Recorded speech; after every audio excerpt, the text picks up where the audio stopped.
Coming up on today's episode of Kickstart with Ann. I can't do anymore. What more are they expecting from me? I'm not telling you to be an ATM for anybody. I'm not telling you to be a footstool, a punching bag. Blood pressure is sky high, and I'm getting sick, and now I have to take meds because of the high stress level. Then, yeah, it might be time to go. Find love really quick, and when we're moving really fast, we miss the lesson. We ignore the red flags like popcorn from the microwave. 2, 3 minutes, and it's ready. Life, life doesn't work like that. After you've done all you can, you just keep standing or give up. But why would you do that? Have you guys heard that song by Donnie McClurkin? After you've done all you can, stand. You have to go listen to the lyrics because it's nothing but the truth. And today I'm going to dive a little bit deeper into it. After you've done all you can regarding your circumstances, regarding your car, regarding your career, regarding your marriage, your children, all of these things, after you have put forth every ounce of energy, what are you going to do? Give up?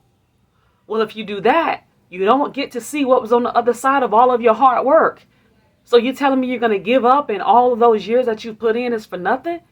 Are you telling me you're going to give up on your children or your marriage after you stood there and you said for better or for worse?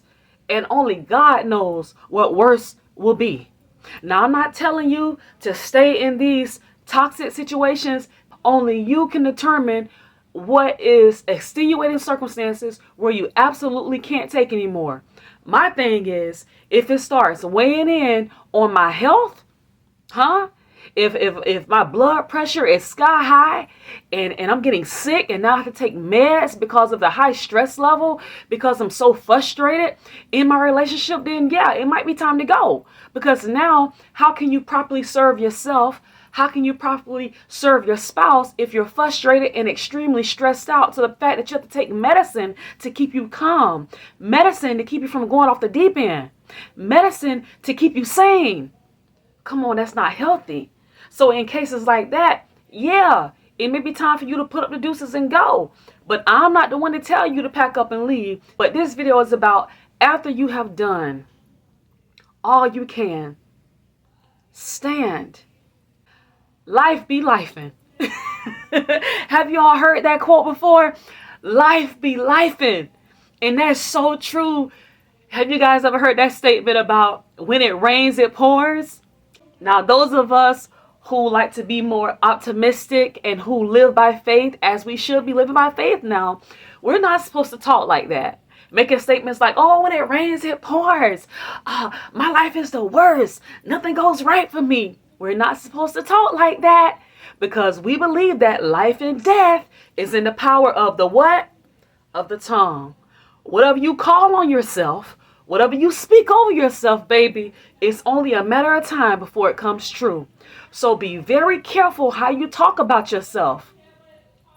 I tell you this, I used to wonder, why is it that whenever I say something bad about my situation, like the comments I just made, when it rains, it pours, things aren't going right for me, things aren't taking off. Like whenever I made statements like that, it seems like I had to live in that reality. Yet when I would try out certain scriptures and I would speak affirmations over myself, it's like it never happened. But notice, there's a difference in the energy. Whenever you're mad and frustrated and you're like, oh, I can't take this anymore. This relationship isn't working. It's just like you spoke it with all of your might. So you believed it in that moment. So bam, here it goes. But it's just like when we speak, oh, I'm wealthy, I'm going to be rich. Oh, I believe that. I'm going to be able to take care of my family. I'm healthy. All is well with me. We don't say it with the same energy. We don't say it with the same belief. You got to make sure your belief match your tone. It's matching your actions. It's matching what you're thinking. Come on, everything has to line up. The same energy that we use to say bad things, to call out our frustration, is the same exact energy, if not more, that we have to use to speak well and to speak good on ourselves. Now, going back to after we've done all we can, we still have to stand. Well, I'm going to give you some reasons why we should stand. Reason number one, we stand because we understand that God will supply all of our needs according to his riches and glory. Why would any of us, regardless of the circumstances, and they get hard now, they have your faith on the line. Why would any of us, if we are serving God, believe that God is going to leave us out there alone? Why would we believe that he's forgot about us? You're never forgotten. How can God forget about you if he's always with you? He said in his word that he'll never leave you nor forsake you. So when you're sitting in the dark room and you're crying, God is with you. When you're thinking about your situation, you're like, I can't take anymore. I've done all I could for this marriage. I've done all I could for my teenage daughter. I've done all I could for my son. This job is just irking me. My career, my vehicle, like it's costing me too much money at this point.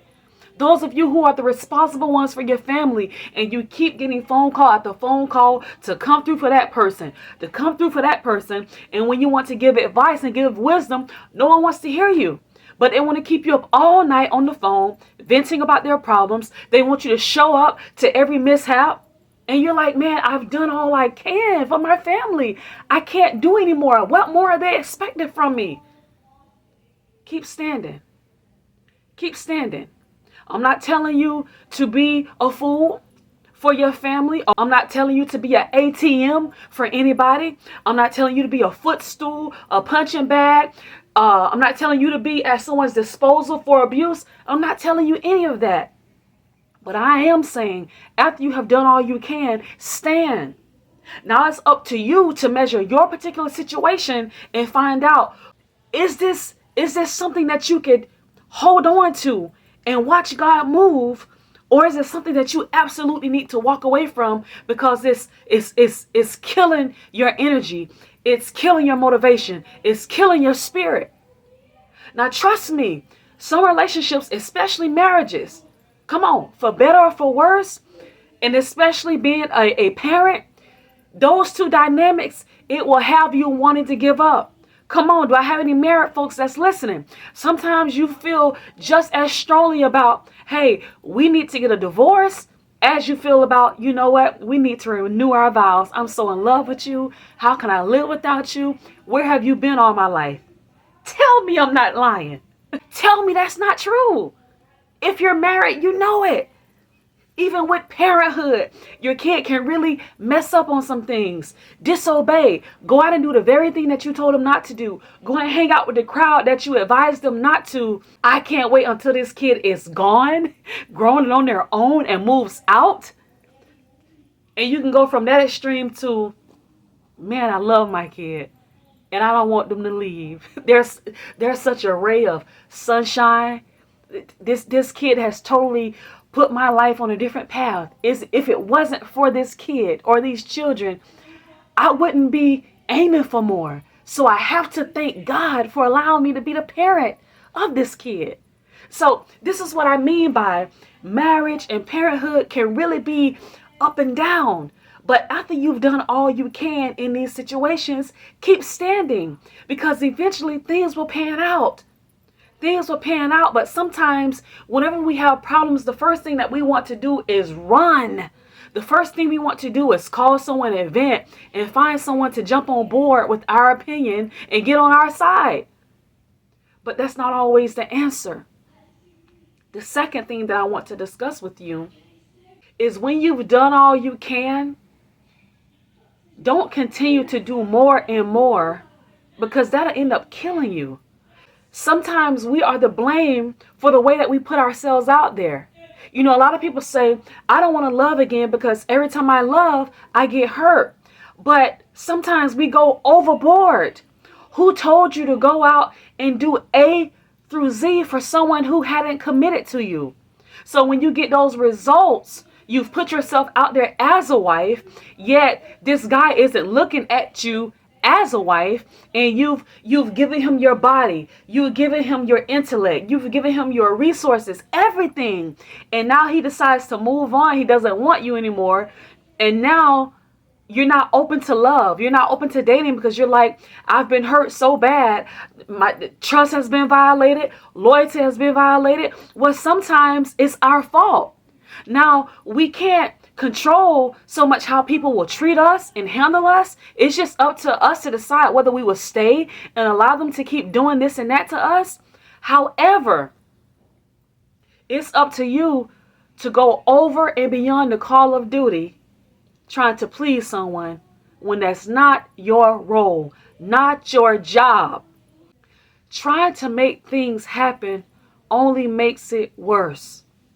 Because understand that things will happen when they're supposed to happen, not a second earlier.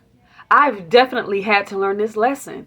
Trying to get up and jump on these different fads and trends, team no sleep, I'll sleep when I die, and all this kind of foolishness, just doing too much. And then when you find out that you have burned both sides of the candle and you're worn out, you're frustrated, out of money, exhausted, whose fault is that? Things will happen in the right timing. When you are rolling with God and you're praying, you're asking, and you're seeking, the word tells us that God is a rewarder to those that diligently seek him.